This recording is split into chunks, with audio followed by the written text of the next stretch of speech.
Amin. Asyhadu an la ilaha illallah wa asyhadu anna sayyidana Muhammadan abduhu wa rasuluh.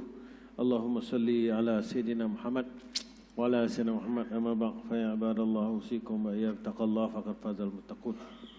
Saya muliakan Cikgu Tuan Haji Jamaluddin, Pengurusi Masjid Al-Muttaqin Meru, ahli-ahli jangkuasanya, tuan-tuan imam, pegawai masjid, ahli-ahli jemaah, datuk-datuk, tuan-tuan dan perempuan, tuan-tuan hadirin yang dirahmati Allah sekalian. Tak ada perempuan.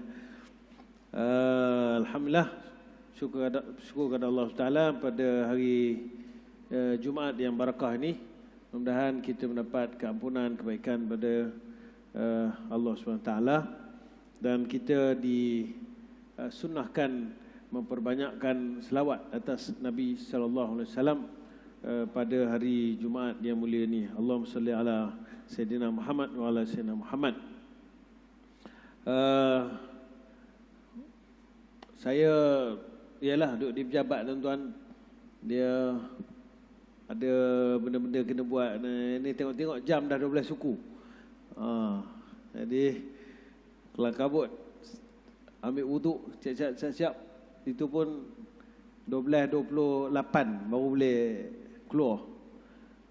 Keluar-keluar, biasalah kereta hari Jumaat ni kadang-kadang banyak juga ya. Dia time kita nak cepat tu kereta banyak. Itu ujian dia. Saya pun cepat-cepat, alhamdulillah sempat sampai sebelum pukul 1. So, apa yang saya nak bincang dengan tuan-tuan hari ini, mungkin kepada isu semasa kepada kita umat Islam. Yang pertama adalah berkenaan dengan isu yang timbul kerana ada sambutan keagamaan ataupun tidak, yang dikatakan datang daripada Jepun, apa ke nama, Bon Odori ke apa ke? Sekarang saya sebut salah, naya pula ya. Tak apalah, maknanya benda itulah Bon Odori ke apa ke. Baik. Jadi secara umumnya Jawatan Kuasa Fatwa Perak pun ada mengeluarkan fatwa dulu berkenaan dengan hukum kita merayakan bersama perayaan bukan Islam. Sebab dulu ada timbul, masa tu lagi dahsyatlah. Masa tu mula-mula gongsi raya, gongsi raya kot, begitulah maksudnya, gongsi raya. Lepas tu udah bertembung dengan Dipa Bali, dah jadi Dipa Raya pula, kan?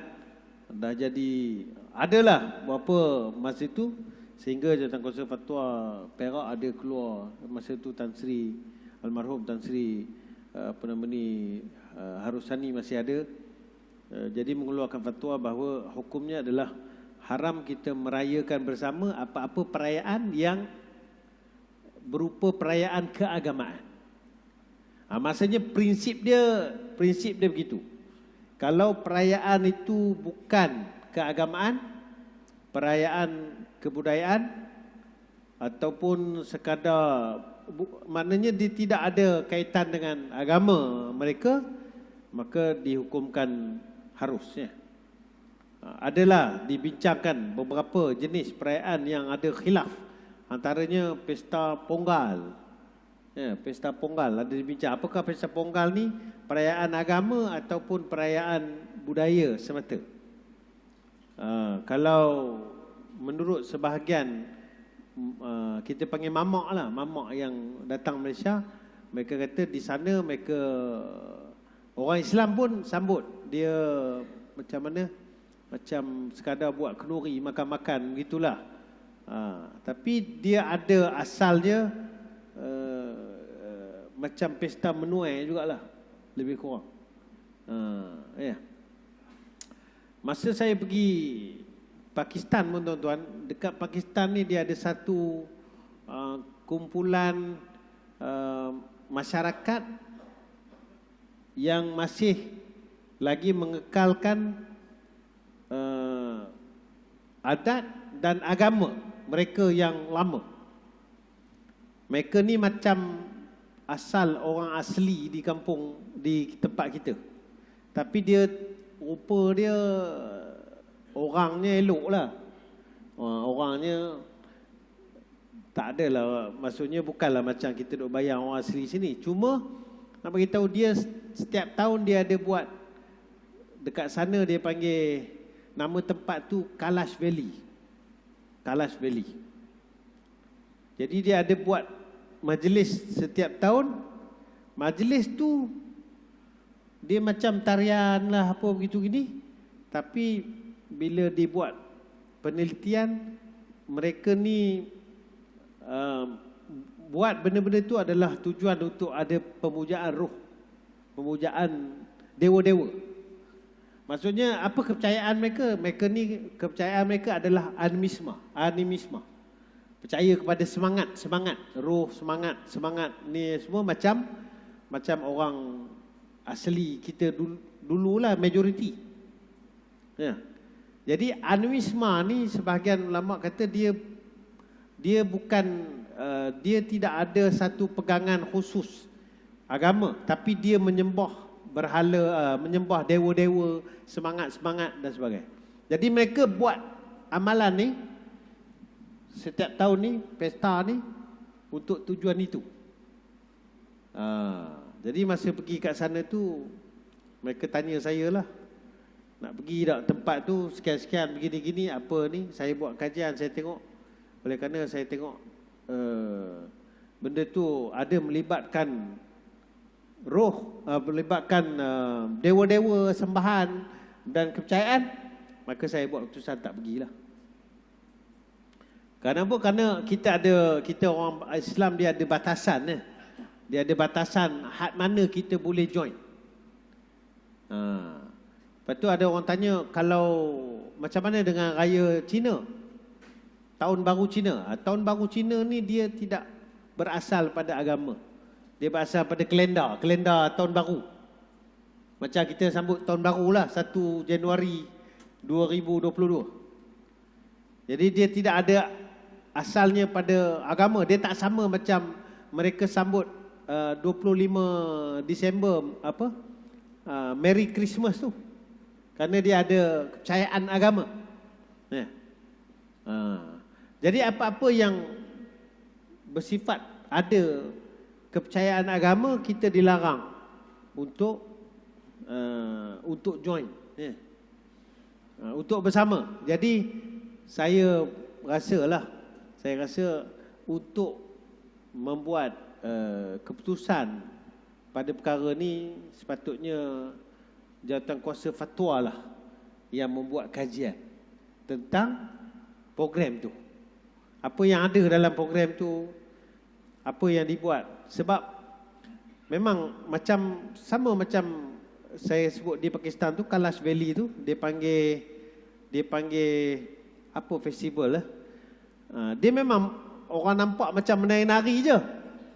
Dia macam ada tarian-tarian dia. Tapi tujuan tarian tu sebenarnya, dia ada unsur maksudnya roh, semangat roh-roh ni lah apa sebagainya. Kalau ikut apa yang saya baca pada maklumat yang ada pada Bon Odori tu, dia ada kepercayaan bahawa tujuan mereka buat tu untuk memberi makan atau untuk menyelamatkan roh-roh yang kelaparan. Roh-roh yang dulu ada masalah, kemudian mereka ni ada kelaparan dan sebagainya. Jadi itu cara mereka membantu. Setelah dulu ceritanya mereka mendapat nasihat daripada Buddha, macam mana nak tolong orang yang kelaparan ataupun orang yang mati ada buat dosa lah kot, kan? Jadi pada mereka cara tolong tu begitulah, termasuklah mereka beri makan dan sebagainya. Jadi ini jelas kalau kita lihat dari sudut pegangan agama pun dia berlawanan dengan apa yang dipegang oleh kita orang Islam tentang roh. Kerana roh manusia apabila Allah SWT cabut roh kita setelah kita mati, roh ni akan diletakkan di satu tempat yang lain. Ulama berbeza-beza pendapat di manakah dia. Ada yang sebut roh orang yang soleh, orang yang mati syahid, mereka akan berada dalam perut-perut burung di dalam syurga, berterbangan dalam syurga. Ada yang sebut mereka berada di tempat mereka dikebumikan, tapi ada barzakh di antara mereka dan kita. Cuma apabila kita pergi ke sana, kita menyampaikan salam, mereka boleh dengar salam. Tapi mereka cakap apa yang mereka nak sampaikan, kita yang di atas tak boleh dengar. Ya. Ini perbahasan tentang roh. Jadi tak timbullah isu seolah-olah ada roh ni tak selesai lapar, kita kena bagi makan dan sebagainya. Dalam Islam kita boleh mendoakan mereka, kan, mendoakan kesejahteraan. Sebahagian ulama ada berdasarkan hadis yang sahih, anak mensedekahkan hartanya untuk diniatkan disedekahkan pahalanya kepada kedua ibu bapaknya, ataupun apa-apa perlakuan-perlakuan yang lain yang kita buat.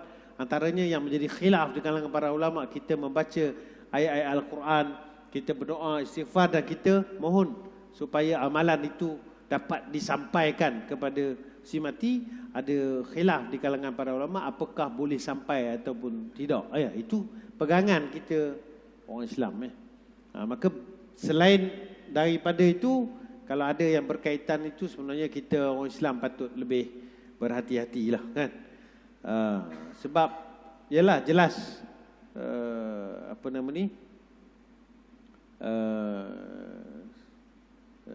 satu hadis Nabi SAW, Nabi sebut min husnil muslim tarkuhu ma la ya'ni. Atau kama qala Nabi SAW, Nabi kata umat orang Islam yang baik ni, dia meninggalkan benda yang tak ada kaitan dengan dia. Benda yang tak ada hair dengan dia, maka memang patut kita tinggalkan.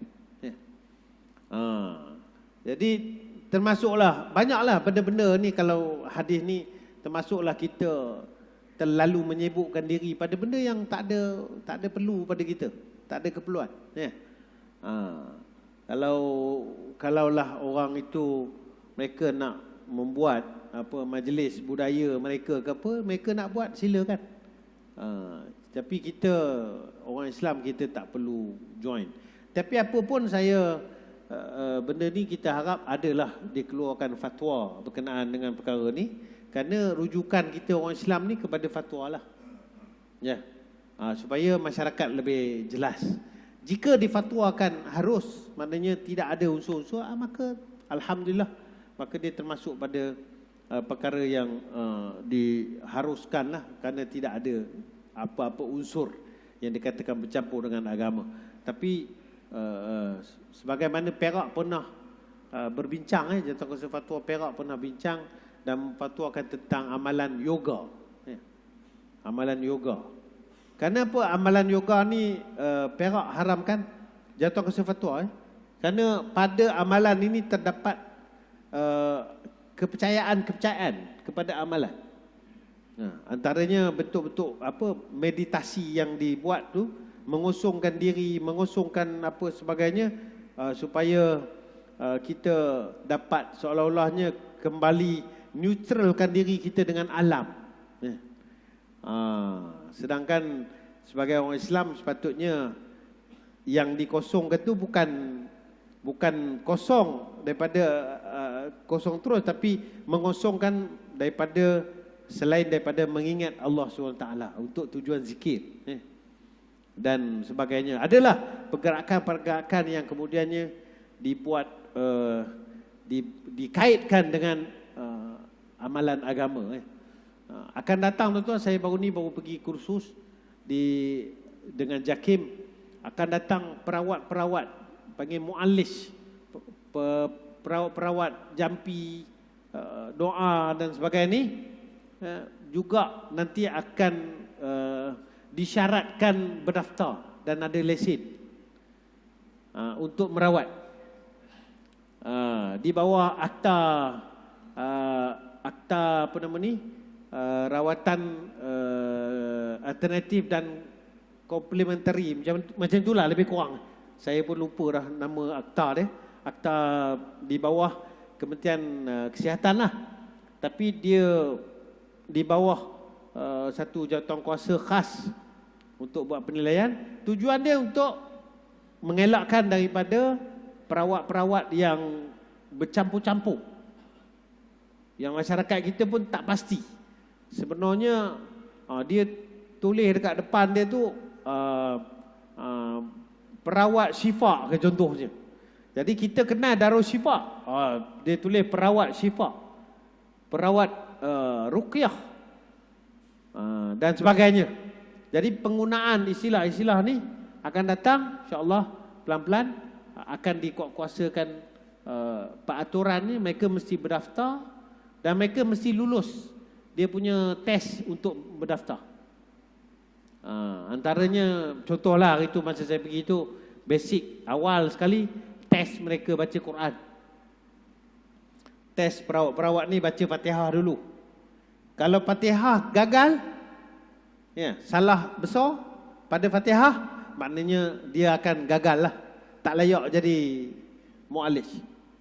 Itu bagus juga. Kita tengok ni antara peraturan yang baik lah, supaya masyarakat kita tak adalah kena tipu kan. Jumpa Tok Bomo pakai lebih, pakai bawa tasbih, ya. Jadi kita ingat, ini bagus punya lah. Orang pula panggil dia ustaz pula kan. Saya pernah dengar satu orang yang orang panggil ustaz. Saya pergi dengar dia jampi, saya pun tak faham apa benda dia jampi. Bila saya tanya dia, itu jampi guna bahasa apa? Dia kata ni bahasa Arab kuno, dia kata bahasa Arab lama. Macam-macam kan. Ada mengaku bahasa Arab lama lah, apalah begitu. Jadi ini kita kata antara benda yang akan datang lah, insya-Allah. Saya rasa benda ni ambil masa nak implement, tapi baik dia, insya-Allah. Maknanya perawat-perawat yang original ni, yang betul-betul kita kata keluaran Darul Syifa ke keluaran mana-mana yang original, yang betul ni, dia tak ada masalah apa-apa kan. Dia akan pergi melalui test dan berdaftar. Jadi kita macam kita pergi jumpa doktor, sama juga kita pun doktor pun dia ada punya akta yang mengawal dia dan dia berdaftar. Jadi kalau apa-apa hal jadi senang, kita nak buat laporan ke sebagainya, ada benda yang tak betul ke, meragukan dan sebagainya. Ini antaralah benda yang akan datang, insya-Allah. Baru ni saya pergi tu, tujuannya untuk kumpulan yang akan membuat penilaian lah, penilaian kepada kumpulan-kumpulan ini, ya. Baik.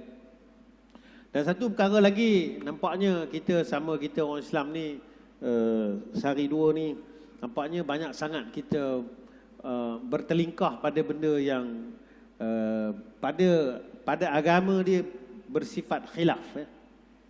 Yang pada agama sama ada dari sudut akidah maupun dari sudut ibadah, ya. Ada orang kata akidah, ustaz, mana boleh ada khilaf? Jawabnya tak. Akidah memang juga ada khilaf, terutama pada perkara furuk dalam akidah. Furuk ni maknanya perkara-perkara pecahan yang dibincangkan. Untuk makluman tuan-tuan semua, sumber hukum kita Ahli Sunnah wal Jamaah ni, dia ada 4 sumber yang disepakati, iaitu Al-Quran, As-Sunnah, Ijma' dan Qiyas. Namun pada Al-Quran dan As-Sunnah itu sendiri, yang disepakati tadi Al-Quran dan As-Sunnah, ya, banyak daripada dalil-dalil ini yang tak disepakati dari sudut faham maknanya. Ulama khilaf dari sudut faham makna. Saya buat contoh dalam bab fiqh.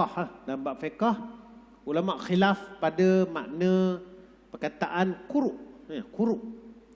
wal mutallaqatu yatarabbasna bi anfusihinna salasata quru. Dan perempuan yang diceraikan, perempuan yang ditalak itu naklah dia bereddah selama 3 kali quru. Perkataan quru ini khilaf di kalangan para ulama kerana menjadi kebiasaan ulama sebelah sebelah Hijaz, Mekah, Madinah sebagainya menggunakan perkataan quru ini dengan makna suci. Tapi ulama sebab penduduk di sebelah Iraq dan sebagainya mereka menggunakan perkataan quru juga untuk makna haid. Jadi di situ dari segi fatwa ataupun fatwa mazhab ataupun pendapat dalam mazhab, maka mazhab yang cenderung kepada sebelah Hijaz ni mereka mengukuhkan 3 kali suci, termasuklah mazhab kita Syafi'i. 3 kali suci. Bagi perempuan yang masih ada haid, tempoh iddahnya adalah 3 kali suci. Manakala bagi ulama yang mengikut sebelah Iraq termasuk mazhab Hanafi, mereka pendapat dalam mazhab Hanafi 3 kali haid untuk tempoh iddah. Ini salah satu contoh saya bawa macam mana dalam memahami nas ulama berbeza. Itu Quran, itu Al-Quran. Begitu juga dengan memahami nas hadis. Bahkan benda ni berlaku zaman Nabi lagi. Satu hari Nabi SAW perintahkan dah nak masuk waktu dah. Para sahabat pergi ke memerangi Bani Quraizah, Yahudi Bani Quraizah, kerana melanggar perjanjian. Jadi Nabi kata kepada mereka, la yusalliyanna ahadun al-asra illa fi Bani Quraizah. Jangan solat asar, jangan siapa-siapa pun kamu solat asar kecuali sampai Bani Quraizah. Bila dalam perjalanan masuk waktu, sebahagian sahabat solat, sebahagian lagi kata tak boleh. Nabi kata jangan, kita terus. Jadi ada sebahagian solat, sebahagian terus. Habis perang, menang, alhamdulillah, balik cerita dengan Nabi. Nabi tidak mencela. Bahkan Nabi maknanya diamnya Nabi membenarkan dua-dua kumpulan. Yang berhenti solat pun betul, yang terus pun betul. Ini zaman Nabi berlaku. Maknanya nas biasa dipahami dengan pelbagai kefahaman oleh para ulama. Jadi dari itulah sebenarnya datangnya perbezaan-perbezaan yang pelbagai dalam kita beragama. Yang sebenarnya sepatutnya bila kita semakin belajar, kita mengharapkan kita semakin berlapang dada dengan perbezaan ni. Kan? Menurut kami perkara ini tidak harus. Tapi oleh kerana kamu ada dalil yang kamu pegang, silakan. Menurut kami macam itu, kan? Macam orang bermazhab Hanafi, menurut kami tidak ada kunut, tidak disunatkan kunut pada waktu subuh. Nah, tapi mazhab Syafi'i kunut, silakan. Macam itu. Maknanya menurut kami begini. Menurut, kalau kita banyak berlapang dada begitu, insya-Allah lah orang Islam ni kita kena kurangkan sikitlah bertelingkah, bergaduh pada perkara-perkara yang sifatnya khilaf. InsyaAllah kita bertemu lagi pada masa-masa akan datang. Minta maaf kerana masa tak mengizinkan. Aku qouli hadza, astaghfirullah. Assalamualaikum warahmatullahi wabarakatuh.